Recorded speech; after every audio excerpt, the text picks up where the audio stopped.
At 1147 hours on March 22nd, 1944, Oberleutnant Rudolf Gerhard of Zerstörer-Geschwader, 26 lines up his Messerschmitt Me 410 Hornisse behind a formation of B-17 flying fortresses over the Rhineland. His aircraft carries something no other fighter in the Luftwaffe inventory possesses. 2 Bordkanonen, BK, 5 50mm automatic cannons protruding from the nose like tusks. Each weapon weighs 420 kilograms. Each shell weighs nearly 2 kilograms. At 600 meters range, Gerhard fires a single round. The projectile crosses the distance in less than 1 second. It punches through the rear fuselage of a B-17G, detonates inside the aircraft, and exits through the top of the fuselage near the radio compartment. The bomber's tail section separates. 9 men die in 14 seconds. Gerhard fires again. Another B-17 begins trailing smoke. He has 4 rounds remaining. This is what the Messerschmitt Me 410 was designed to do. This is also why, by the summer of 1944, fewer than 90 Me 410s equipped with the BK-5 cannon existed in operational service. The story of the Hornisse is the story of a desperate attempt to salvage a disaster, to transform Germany's most notorious aircraft failure into a heavy fighter capable of destroying American strategic bombers. It is a story of innovative engineering applied to fundamentally unsound doctrine, of weapons too powerful for their platform, and of a solution that arrived precisely when it could no longer matter. The disaster begins not with the Me 410, but with its predecessor. In 1938, the Reichsluftfahrtministerium issues specifications for a heavy fighter and fast bomber to replace the Messerschmitt Bf 110.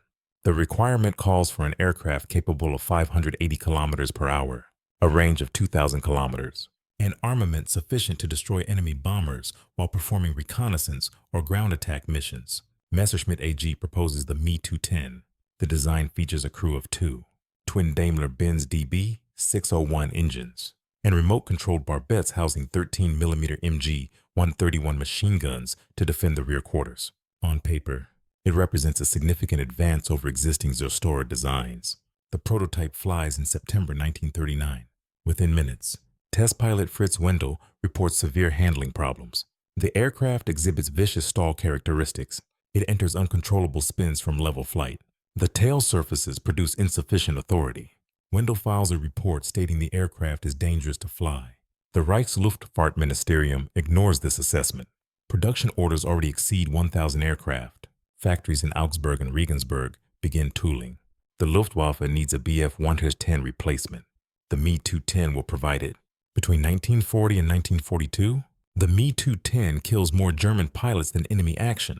85 aircraft crash during testing and initial service. The automatic leading edge slats malfunction, causing sudden stalls during combat maneuvering. The remotely controlled barbettes jam repeatedly. The airframe exhibits severe vibration at speeds above 450 kilometers per hour. Pilots call it the aircrew killer. By March 1942, after losing 12 aircraft in 3 weeks, the Luftwaffe grounds the entire Me 210 fleet. This represents an unprecedented crisis for German aviation production. Over 1,500 Me 210 airframes exist in various stages of completion. Factories employing thousands of workers sit idle. The Bf 110 force continues suffering unsustainable losses over Britain and North Africa. The Luftwaffe possesses no heavy fighter capable of escorting bombers or intercepting Allied heavy bombers, which intelligence reports indicate will soon appear over Germany in numbers. Messerschmitt assigns Depot Ing Waldemar Voigt to solve the problem. Voigt identifies 3 critical failures: inadequate tail surfaces, insufficient fuselage length producing unstable center of gravity, and wing root design creating turbulent airflow at high speeds. His solution requires extensive redesign. He lengthens the fuselage by 80 centimeters, increases the area of the vertical stabilizers by 20%, modifies the wing root fillet, and redesigns the engine nacelles. He removes the troublesome barbette system and installs conventional manually operated weapons. The result is designated Me 410. The first prototype flies in January 1943. Test pilot Karl Bauer reports markedly improved handling characteristics. The aircraft remains stable through the full performance envelope. It reaches speeds of 624 kilometers per hour at 6,700 meters altitude. It climbs to 6,000 meters in 10.2 minutes. Range extends to 2,450 kilometers with external fuel tanks. The Luftwaffe orders immediate production. By March 1943, The first Me-4 Gen 10A1 aircraft equipped operational units.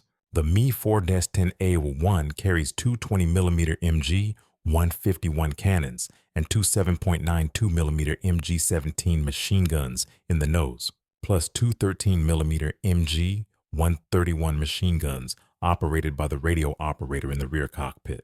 Powered by two Daimler-Benz DB603 12-cylinder inverted V engines, each producing 1,750 horsepower. The aircraft weighs 7,100 kilograms empty and 10,650 kilograms fully loaded.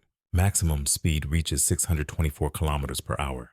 Service ceiling extends to 10,000 meters. This represents formidable performance for a twin-engine fighter in early 1943. The Me-410 flies faster than the Bf-110, carries heavier armament, and handles more responsively than its predecessor. Initial operations against RAF bombers over Germany proved successful. Crews appreciate the aircraft's stability as a gun platform and its ability to absorb battle damage. Then the strategic situation changes. On August 17, 1943, 376 B-17 Flying Fortresses strike the ball-bearing plants at Schweinfurt and the Messerschmitt factory at Regensburg. The raids penetrate deep into German airspace without fighter escort. Luftwaffe single-engine fighters inflict devastating losses, destroying 60 bombers. But the raids demonstrate two realities. American heavy bombers will attack in daylight in formations of hundreds of aircraft, and they possess defensive armament capable of destroying conventional fighters. The B-17G Flying Fortress mounts 13 12.7mm M2 Browning machine guns in power-operated turrets and manual positions covering every approach angle. Each weapon fires 850 rounds per minute. The bombers fly in combat box formations designed to create overlapping fields of fire.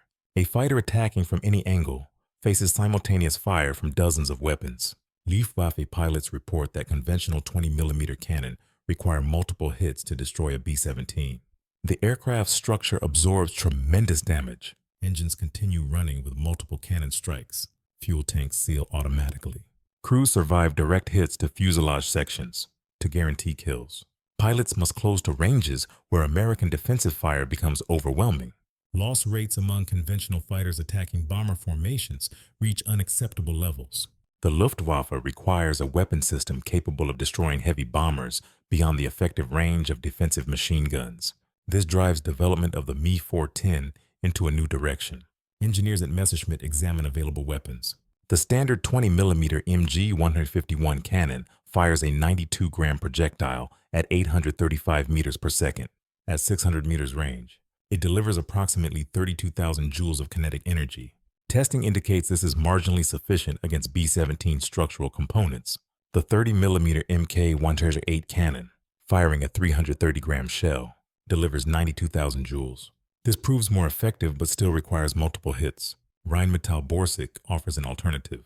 The Bordkanon BK5, a 50mm automatic cannon adapted from the 5 BBK-39 tank gun.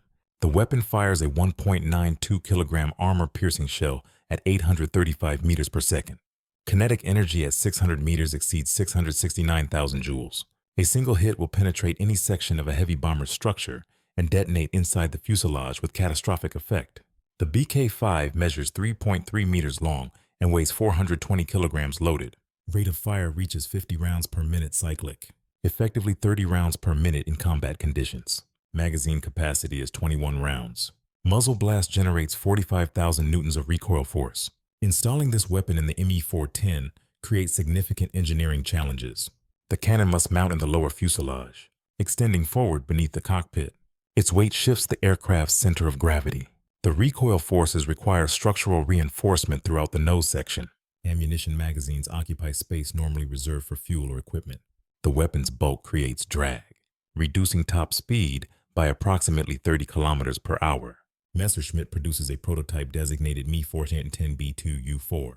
Testing begins in August 1943 at Tarnowitz, proving ground on the Baltic coast. Initial firings demonstrate the weapon functions reliably. Accuracy proves acceptable for engaging large targets at ranges between 400 and 800 meters. The aircraft remains controllable during firing, though pilots report significant vibration and momentary loss of airspeed. The Luftwaffe orders production of the Me-410B2U4 variant. Deliveries begin in November 1943, By January 1944, Zerstörer 26 receives its first Me-410B 2 Ju-4 aircraft at Hildesheim. The unit's commanding officer, Major Eduard Tratt, initiates combat trials. Pilots train extensively in gunnery, learning to compensate for the weapon's ballistics and limited ammunition supply. Doctrine emphasizes single-shot kills from positions outside the bomber's defensive fire envelope. The tactical challenge proves formidable. A pilot must approach a formation of bombers flying at 400 kilometers per hour, match speed and heading, maneuver to firing position at 600 to 800 meters range, track the target through the revised 16B gun sight, compensate for relative motion and ballistics, and fire accurately while aware that 21 rounds constitute his entire ammunition supply. Miss, and he must either close to ranges where defensive fire becomes lethal or disengage without achieving a kill. Moreover, the Me-410 with BK-5 installation carries reduced defensive armament to save weight. The standard nose-mounted 20mm cannon are removed. Only the twin 13mm MG-131 machine guns remain, plus 2 MG-131s in the rear cockpit. This makes the aircraft vulnerable to escort fighters. American P-47 Thunderbolts and P-38 Lightnings begin appearing in increasing numbers over Germany starting in late 1943. They fly high-altitude escort missions extending deeper into German airspace each month. On January 11, 1944, 3 Me-410B, 2 U-4 aircraft from Zerstörer 26 intercept a formation of B-17s near Oschersleben. Oberleutnant Gerhard closes to 700 meters and fires 3 rounds. One B-17 explodes. Another begins streaming fuel and falls out of formation. The third round misses. Before Gerhard can maneuver for another attack, P-47s from the 56 Fighter Group engage. 1 Me-410 goes down. The remaining 2 aircraft escape into cloud cover. This pattern repeats through the winter of 1944. When Me-410s, armed with BK-5 cannons, reach firing position without interference from escort fighters, they destroy bombers efficiently. A single 50mm hit to any critical area guarantees a kill. Wing roots, engine nacelles, fuselage center sections all prove vulnerable. The weapon performs exactly as designed, but opportunities to employ it without escort fighter interference become increasingly rare. American fighter tactics evolve rapidly. By February 1944, P-47 and P-51 Mustang formations employ dedicated hunter-killer teams. Some fighters remain with the bombers. Others sweep ahead and to the flanks, seeking German fighters before they reach attack position. The Luftwaffe's doctrine of massing fighters for coordinated attacks against bomber formations breaks down. Individual heavy fighters, slower and less maneuverable than single-engine opponents, become priority targets. The Me-410's performance makes it particularly vulnerable. Maximum speed of 624 kilometers per hour compares unfavorably to the P-47's 690 kilometers per hour and the P-51's 700 kilometers per hour. The Me-410 cannot outrun escort fighters. Its turn radius and roll rate prove inferior. In combat with single-engine fighters, survival depends on the rear gunner's effectiveness and the pilot's ability to reach cloud cover or lower altitude where ground proximity creates maneuvering advantages. Losses mount. In February 1944, Zerstörer 26 loses 9 Me-410s in combat, 7 to escort fighters and 2 to bomber defensive fire. 6 replacement aircraft arrive. By March, operational strength falls to 14 aircraft. The Luftwaffe attempts to solve the escort fighter problem through massed fighter operations. On March 6, 1944, over 600 German fighters attack bomber formations heading to Berlin.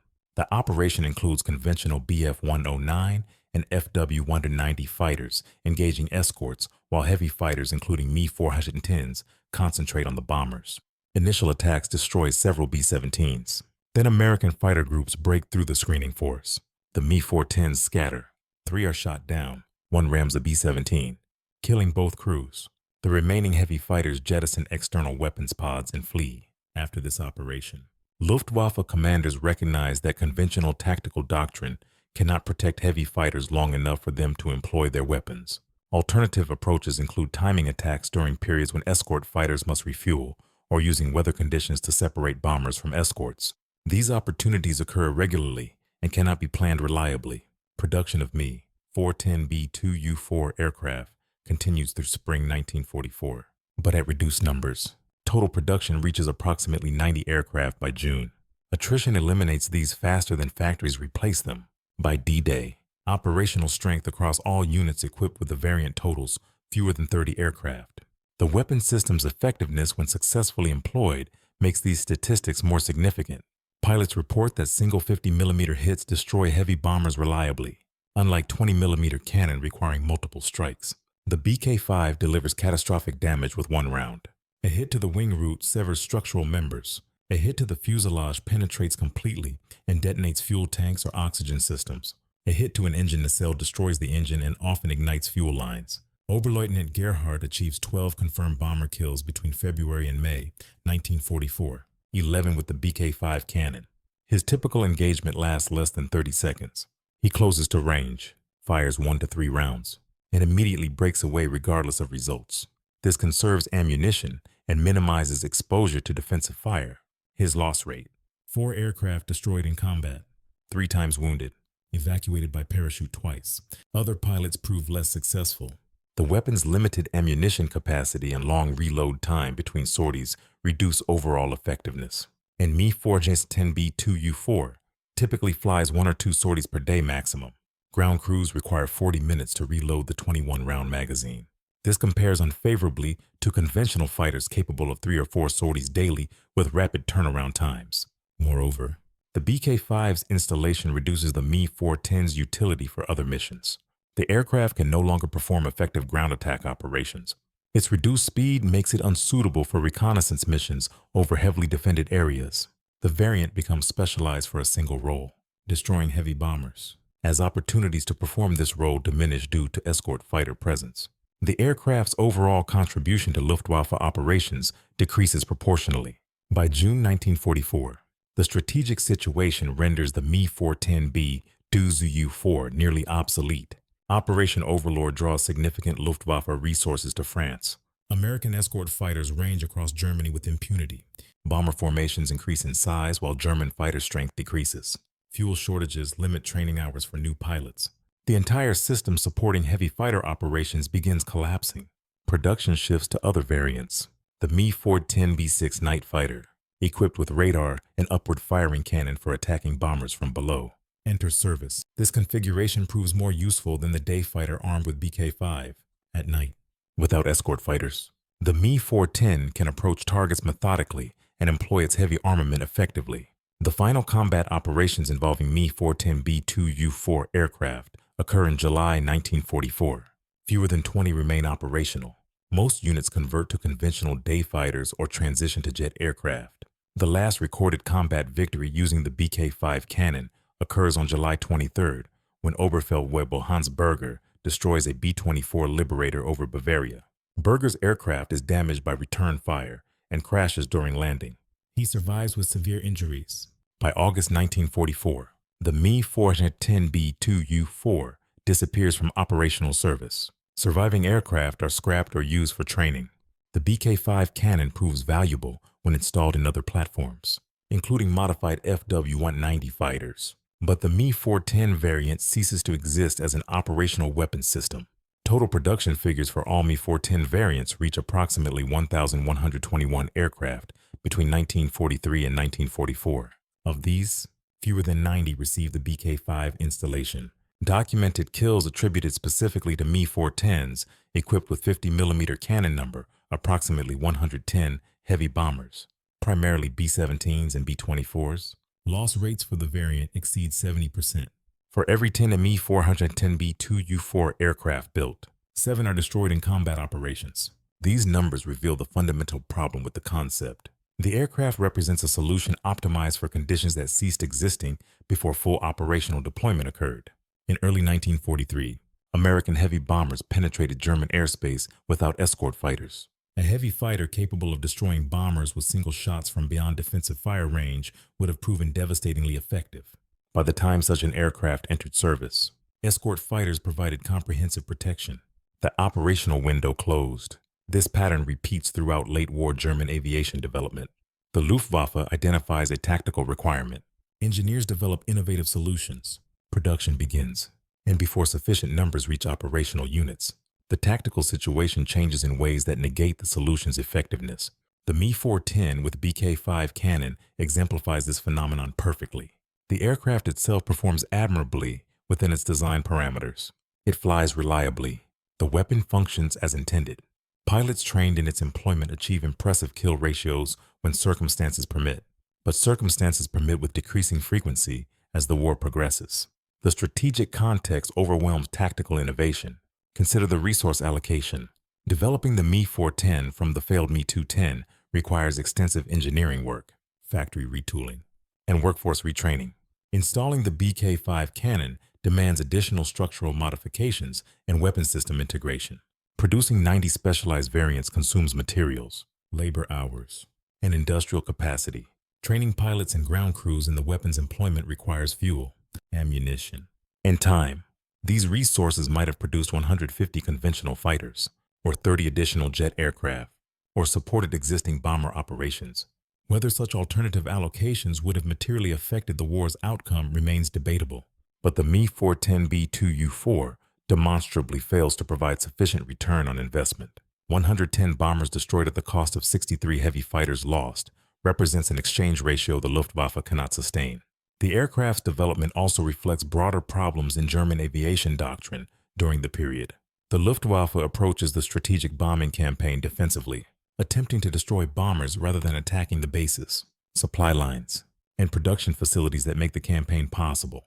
This defensive orientation drives demand for increasingly specialized interceptors carrying heavier weapons, when the strategic requirement involves recovering air superiority through offensive operations. The Me-410's design philosophy assumes that technological superiority in weapon systems compensates for numerical inferiority. This assumption proves false. American industrial capacity produces heavy bombers faster than any defensive system can destroy them. By 1944, the United States manufactures over 4,000 heavy bombers annually. Germany's entire fighter production struggles to exceed 3,000 aircraft per month across all types. No plausible kill ratio bridges this gap. Furthermore, the emphasis on specialized heavy fighters with massive weapons diverts attention from more fundamental problems. German fighter pilots lack adequate training due to fuel shortages. Air defense radar networks experience persistent equipment failures. Communication systems between ground controllers and airborne fighters prove unreliable. Command coordination breaks down during large-scale operations. These systemic issues affect performance more significantly than any specific aircraft's capabilities. The Me-410, equipped with BK-5 cannon, represents German engineering at its most innovative and most futile. The aircraft works. The weapon works. The tactical concept possesses merit, but the strategic context renders the entire system irrelevant before it achieves meaningful operational impact. Surviving Me. 410 airframes exist in museums and private collections. The Deutsches Museum in Munich displays a Me-410A1. The National Museum of the United States Air Force possesses components from several aircraft. No complete example of the Me-410B2U4 variant with BK-5 cannon survives. The weapons themselves disappeared, likely scrapped for raw materials in the final months of the war. Veterans who flew the aircraft remember it with mixed feelings. Some emphasize its effectiveness when properly employed, noting the satisfaction of destroying heavily defended bombers with single shots. Others recall the vulnerability to escort fighters and the frustration of possessing a powerful weapon they rarely had opportunity to use. Most acknowledge that by the time they received the aircraft, the war was already lost. The Me-410 could not change that fundamental reality. The aircraft's legacy extends beyond its operational record. It demonstrates how technological innovation cannot compensate for strategic failure. It illustrates the diminishing returns of specialization when facing numerically superior opponents with flexible capabilities. It shows how weapon systems optimized for specific scenarios become obsolete when scenarios change faster than production cycles complete. Military historians studying the air war over Germany examine the Me-410 as a case study in misallocated resources. Engineers analyze the BK-5 installation as an example of creative problem-solving applied to an insoluble problem. Aviation enthusiasts appreciate the aircraft's performance characteristics while recognizing its operational futility. The men who designed, built, armed, and flew the Me-410 worked with skill and dedication. They created an effective weapons system that performed its intended function competently. That this effort proved strategically meaningless reflects not on their abilities, but on the larger context in which they operated. Germany in 1944 lacked the industrial capacity, fuel reserves, trained pilots, and strategic position necessary to defend against the Allied combined bomber offensive, regardless of which specific aircraft equipped defensive forces. The Messerschmitt Me 410. Hornisse remains a footnote in aviation history. The variant equipped with 50mm cannon constitutes a footnote within that footnote. Yet this obscure aircraft reveals truths about late war Germany that more famous weapon systems obscure.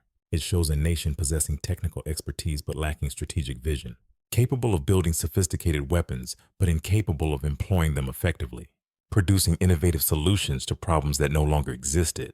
At 11:47 hours on March 22, 1944, Oberleutnant Gerhardt fires his 50mm cannon and destroys a B-17. The bomber falls, 9 men die, and the war continues exactly as it would have without this engagement. This is the story of the Me-410. Effective, lethal, and ultimately irrelevant. A weapon too powerful for its platform, deployed too late for its purpose, in service of a cause already lost.